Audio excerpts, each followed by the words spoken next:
Assalamualaikum warahmatullahi wabarakatuh. Perkenalkan, nama saya Janatul Mawa dengan NIM A12125100111 dari kelas A Program Studi Pendidikan Bahasa Inggris. Saya akan menjelaskan materi yang berjudul Wawasan Nusantara.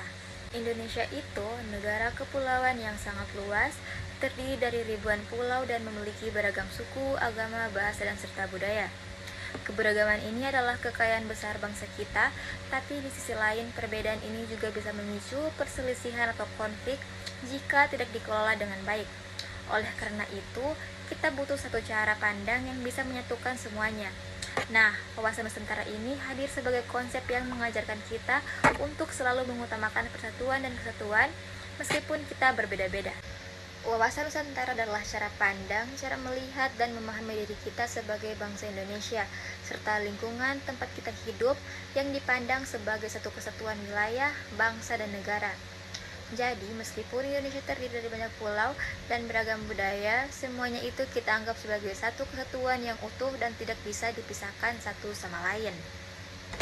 Adapun dasar atau landasan dari konsep ini adalah Pancasila dan Undang-Undang Dasar Negara Republik Indonesia tahun 1945. Ada beberapa tujuan utama dari wawasan Nusantara, yaitu menumbuhkan rasa cinta tanah air dan rasa memiliki sebagai bangsa Indonesia, menjadi pedoman atau acuan dalam menyusun semua kebijakan yang berlaku di seluruh negara, memastikan pembangunan dilakukan secara merata, tidak hanya terpusat di satu daerah saja, tapi sampai ke seluruh pelosok negeri, mempererat hubungan persaudaraan dan kerukunan antar warga bangsa, menjaga agar kedaulatan dan keutuhan wilayah Indonesia tetap terjaga dengan baik. Dan fungsinya ada 3 hal utama, yaitu sebagai pedoman dan petunjuk arah dalam kehidupan kita sehari-hari sebagai warga maupun dalam pemerintahan. Yang kedua, sebagai cara pandang yang digunakan saat pemerintah akan mengambil keputusan atau kebijakan negara. Dan yang ketiga, sebagai alat pemersatu bangsa supaya kita yang berbeda-beda ini tetap bisa hidup berdampingan dan bersatu. Selanjutnya, hakikat dan asas wawasan Nusantara. Hakikatnya adalah kita harus selalu mengutamakan kepentingan bangsa dan negara di atas kepentingan pribadi atau kelompok atau golongan tertentu.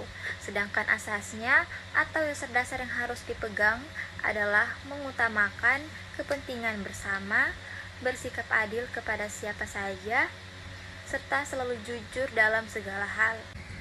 Ada 3 unsur pembentukannya, yaitu wadah, artinya wilayah Indonesia yang mencakup daratan, lautan, dan udara beserta segala kekayaan alam yang ada di dalamnya, itulah tempat kita hidup dan bernegara. Yang kedua, isi, artinya cita-cita, tujuan, dan harapan bangsa Indonesia yang sudah tertulis jelas di dalam pembukaan Undang-Undang Dasar 1945.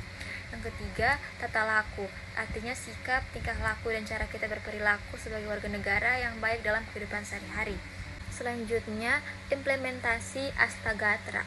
Penerapan wawasan Nusantara dibagi menjadi 2 kelompok aspek, yaitu Trigatra atau aspek alamiah, berhubungan dengan keadaan alam, letak geografis Indonesia yang sangat strategis, kekayaan alam yang melimpah, dan kondisi penduduk Indonesia yang banyak dan beragam.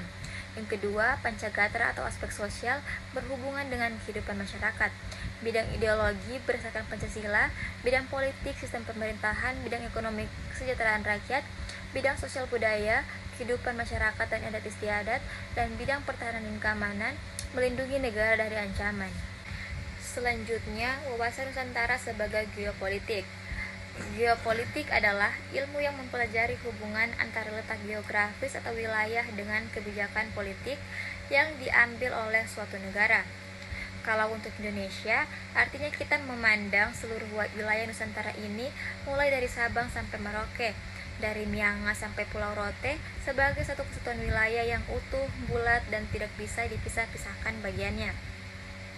Contoh nyata yang bisa kita lakukan sehari-hari adalah menggunakan dan bangga memakai produk buatan dalam negeri, menghargai dan menghormati teman atau orang lain yang berbeda suku, agama, ras, maupun budaya, ikut menjaga keamanan, ketertiban, dan kebersihan di lingkungan tempat tinggal kita, tidak menyebarkan berita bohong atau berita yang belum jelas kebenarannya, serta mendukung dan ikut serta dalam kegiatan pembangunan yang ada di daerah masing-masing.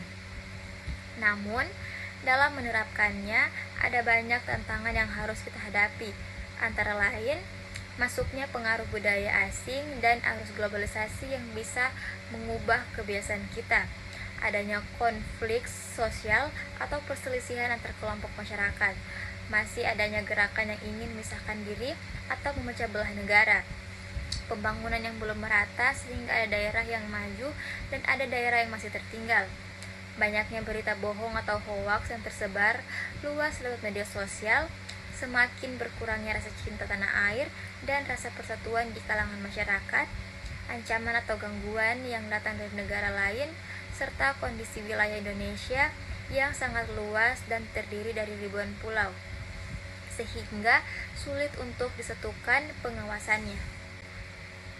Mungkin itu saja yang bisa saya jelaskan. Sekian dari saya. Assalamualaikum warahmatullahi wabarakatuh.